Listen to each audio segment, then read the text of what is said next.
One of the fundamental concepts of economics is supply and demand.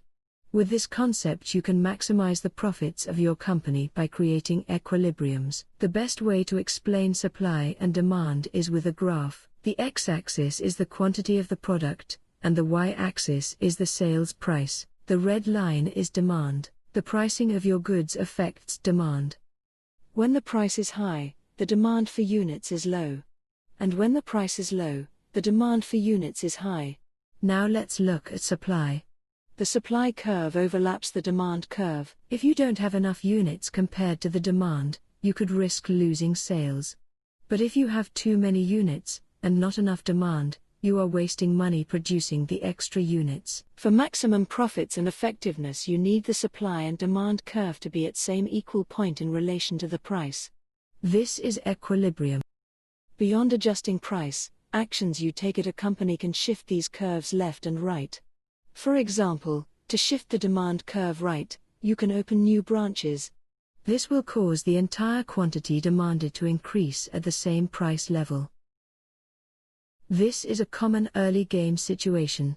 Your factory can produce hundreds of units, but you're only selling a handful. If you lower prices, your demand will increase.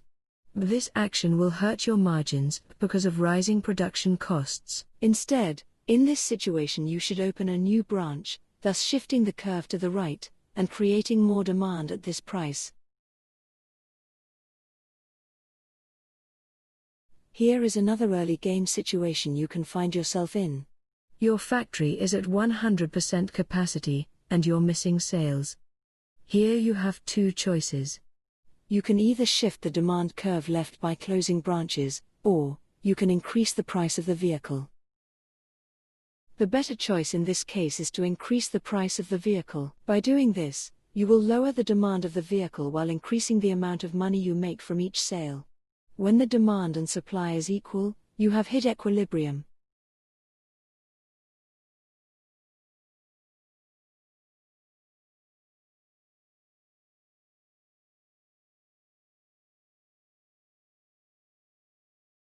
Always try to keep production at full capacity.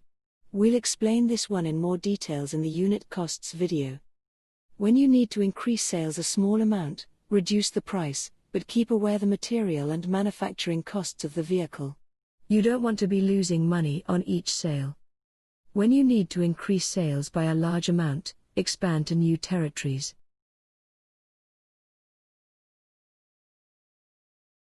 If you have missing sales, you should increase production. Or you can reduce demand by increasing price.